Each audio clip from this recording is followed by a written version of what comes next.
There is no question that the New York Mets are all in for the 2022 season. But what people aren't talking about is the wise and calculated gamble that Steve Cohen is placing on this team. He's investing now to reap massive benefits in the future. I'm going to discuss all of that on today's episode of Locked On Mets.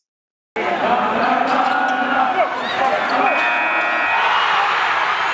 are Locked On Mets, your daily New York Mets podcast.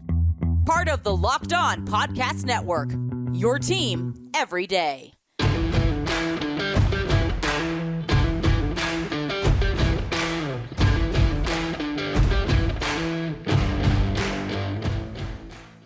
Hello to all you amazing Mets fans. You're watching Locked On Mets, part of the Locked On Podcast Network, your team every day.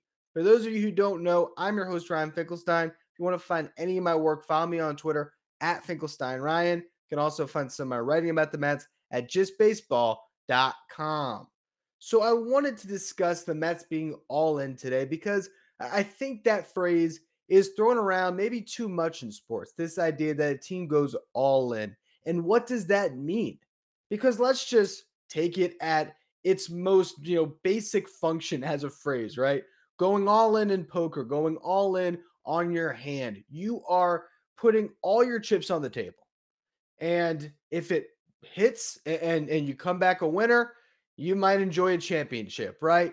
If it doesn't work out, you're left to pick up the pieces, restart your life or your team, rebuild, and try to find another window of contention where you would maybe want to go all in on. But for the New York Mets, going all in is a little bit different than some of these other teams that have done it because they have Steve Cohen. So it's almost as if the house is gambling the money. They're too big to fail. That's what Steve Cohen is. There's so much money there that, hey, if this team doesn't work, the next one will. That is the beauty of the 2022, 2023, maybe the 2024 Mets. This is a short window where the Mets are going to be old, they're going to be star-studded, and they're going to try to win now with Buck Showalter as the manager and Max Scherzer and Jacob deGrom, at the tail end of their primes with some young guys like Francisco Lindor and Pete Alonso. They're in the heart of their primes, but overall, you're talking about an older team that just brought in a bunch of 32-plus-year-olds with Mark Canha, Eduardo Escobar, Starling Marte, Scherzer. This is a veteran team, and it's definitely an all-in move, but if you compare it to other teams in the past that have gone all in, I think it's a little bit different. Let's just look at a couple of World Series champions recently. One in the division in the Washington Nationals. They most certainly went all in. That was a team that was terrible in the early conception of the franchise after they came from being the Expos. They're the Nationals. They're awful. And that, period of time where they were horrible led to them being able to draft Bryce Harper and Steven Strasburg. They had building blocks. They obviously had other players that they brought up like Anthony Rendon, at one point Ian Desmond. They had this team that they were able to form through their own players, and then they started to accent the roster. Early on, it was a Jason Worth contract. Then it was Max Scherzer. They signed Max Scherzer in 2015, 7 years, $215 million. That owner, Ted Lerner, doesn't quite have the capital of a Steve Cohen. So he still has $105 million that are owed to Max Scherzer after that contract expired. All that deferred money. Now, luckily, the Dodgers are taking on the last year of that in 2028. But up until then, from 2022 through 2027, that team is still paying Max Scherzer $15 million a year.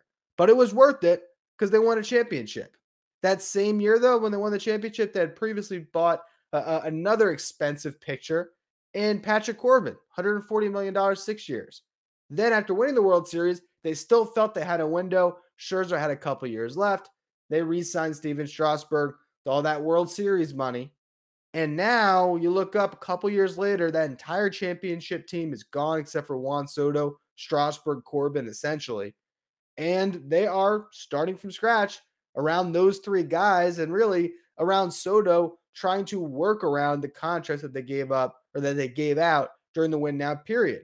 The Chicago Cubs went all in, right? They had that young core. They accented it with John Lester and other veterans. They spent money when they had to. Jason Hayward being a big signing. It all came together. They win that World Series in 2016. They continue to try to contend.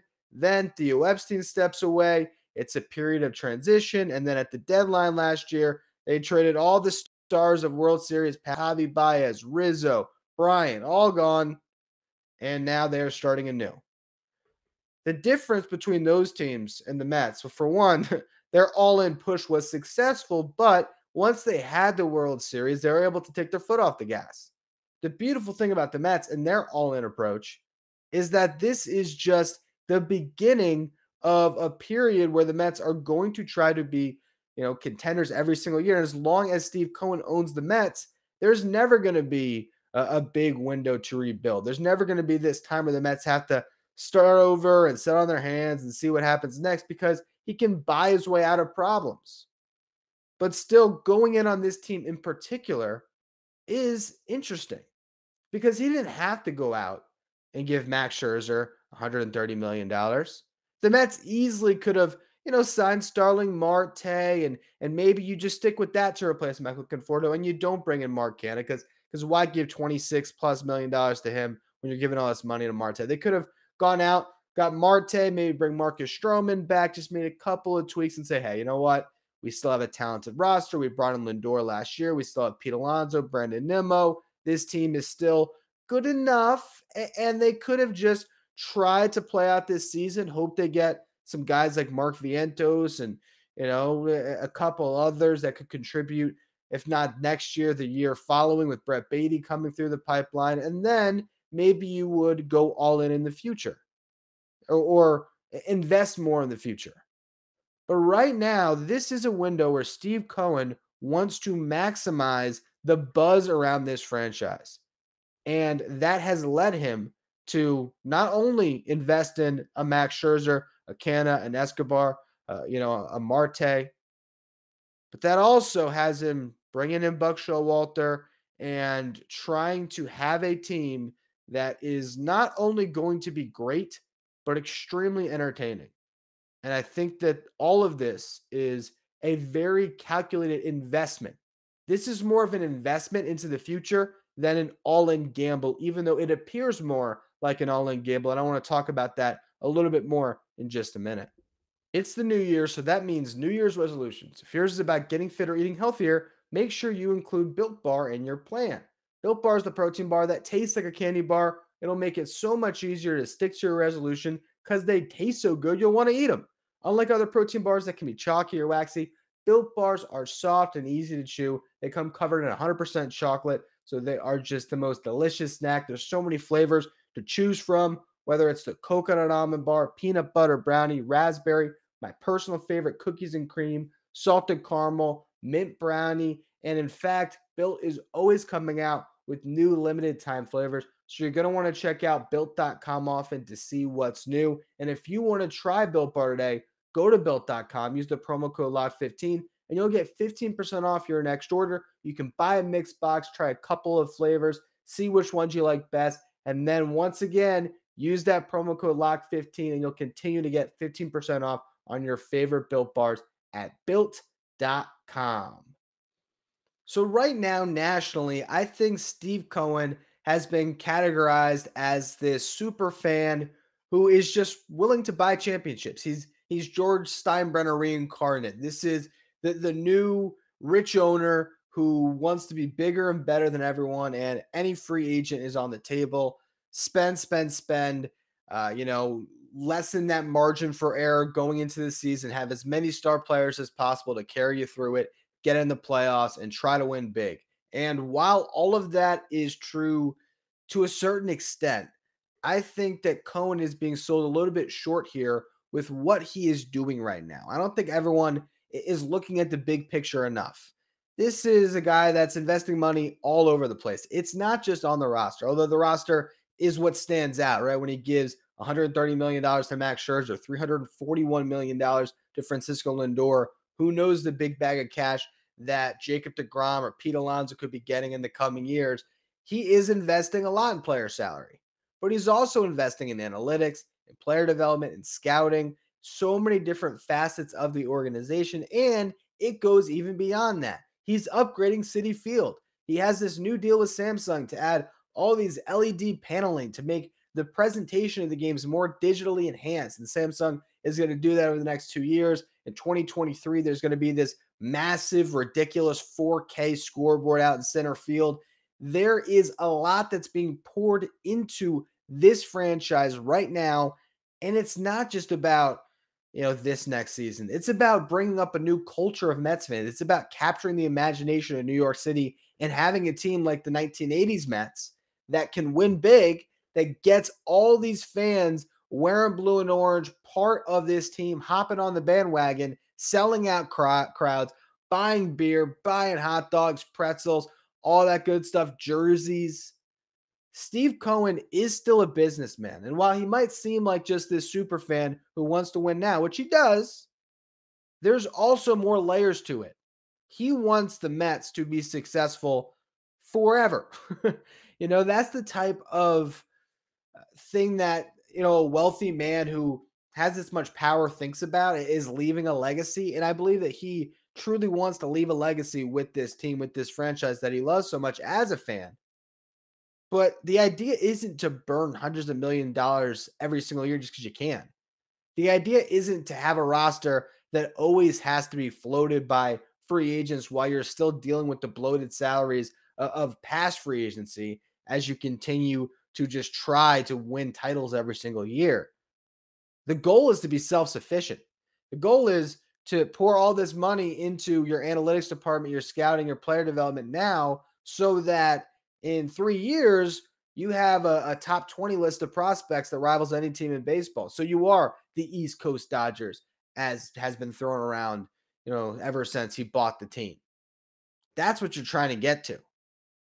And if the Mets were just to focus on building on an infrastructure, this could be a very successful franchise. Steve Cohen could have taken a more measured approach, right? He could have sat back and let this team, play it out over the next couple of years and wait for the prospects to develop. And, maybe you trade a piece here and there. Maybe you do flip a Jacob deGrom and get a huge haul back and retool and refine. But because Steve Cohen is the wealthiest owner in baseball, he didn't have to do that.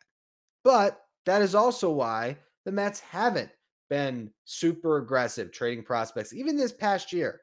I mean, you look at what the Mets did. Yes, they traded Pete Crow Armstrong. That was significant. But there was a big pressure to make a move at the deadline with the team that was in first place. And they gave up one prospect that was many years away that had a serious injury. You didn't quite know what he would be when he came back, although I think everyone expects PCA to be a very good player. But that was still much less when it comes to gutting a farm system than previous GMs, Brody Van Wagenen and Jeff Wilpon being the president previously, had done to this team. There has been that idea of keeping an eye towards the future.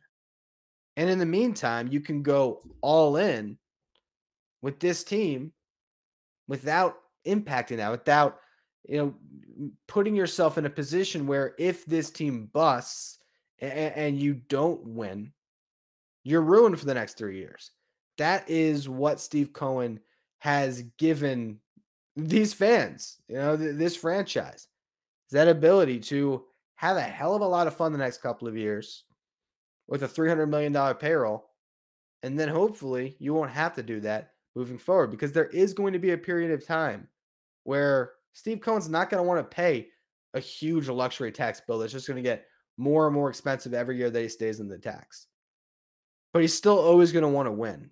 And that's what you're moving towards in the future. But all of this is a calculated investment in the New York Mets to take over the city and take over the sport, to become a franchise that is considered in that upper echelon when you talk about the Dodgers, the Red Sox, the Yankees.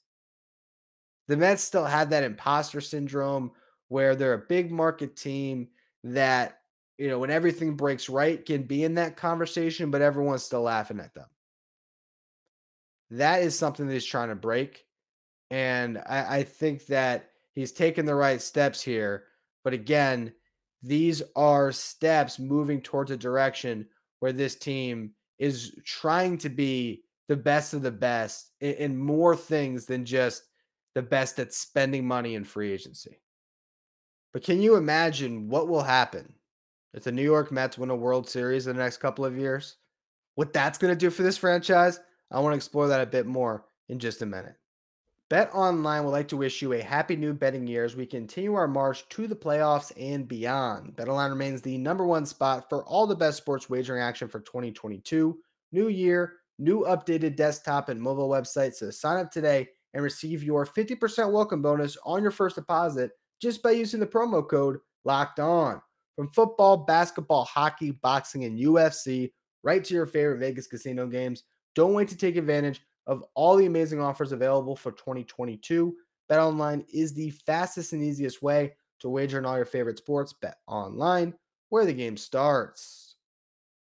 Do you remember last spring training when the New York Mets practiced what it would be like to win the World Series and field the final out? The celebration. It's about manifesting, believing, and it was panned and laughed at by a lot of people on social media.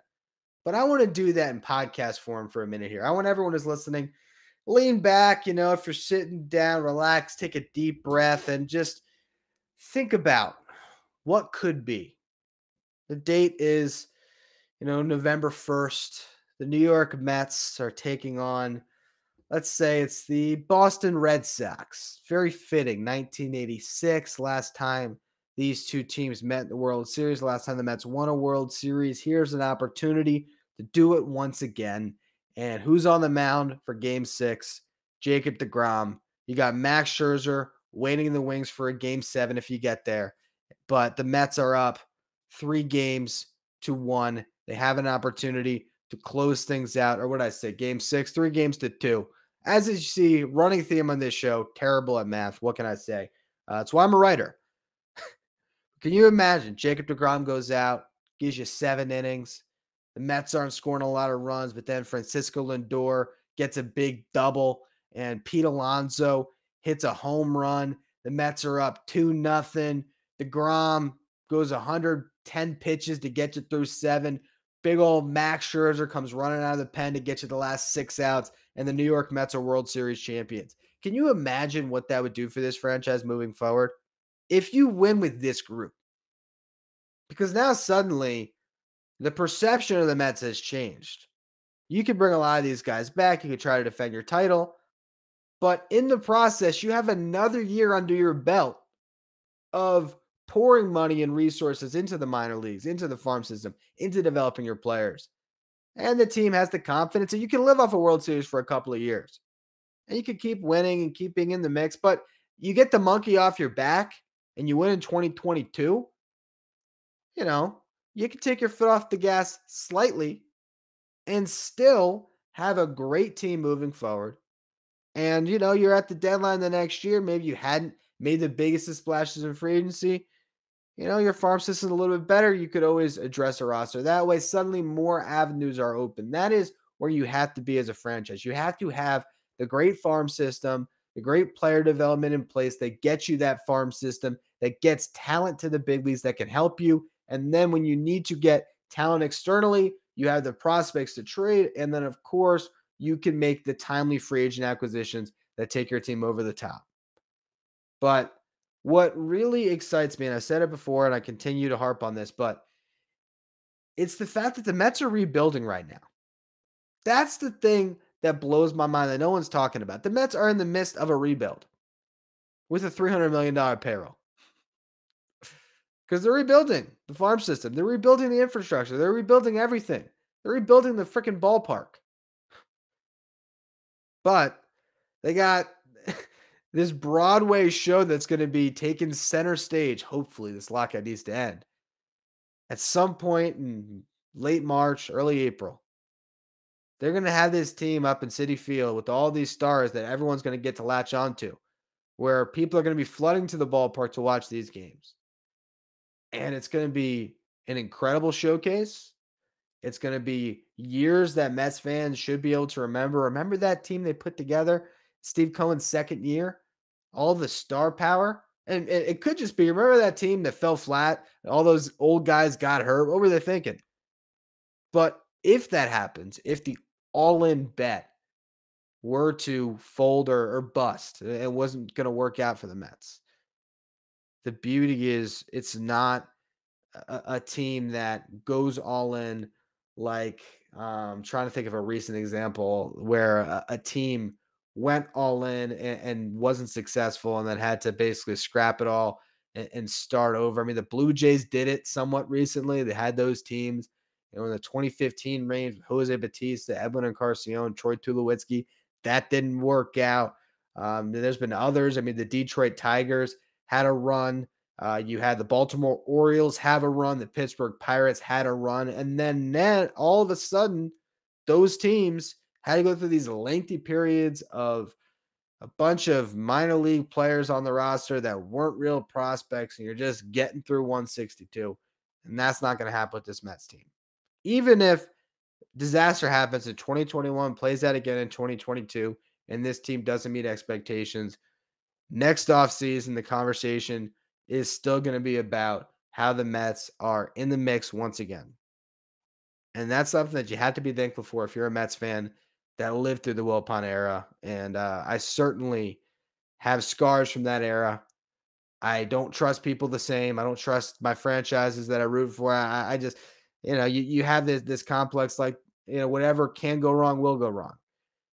I think that's going to change in the next couple of years, and that's something I'm really excited to watch. But anyway, that's going to be all for today's edition of Locked On Mets. As always, thank you for listening. Make sure you follow, rate, and review wherever you get your podcast. Make sure you follow me on Twitter at Finkelstein Ryan. Follow the show at Locked On Mets. Thank you for making Locked On Mets your first listen every day. Now for your second listen, check out Locked On Bets, which is hosted by your boy Q and handicapping expert Lee Sterling. We are in the thick of the playoff race. The NBA season is in full swing. This is where you want to go for your daily gambling needs. You can follow Locked On Bets wherever you get podcasts.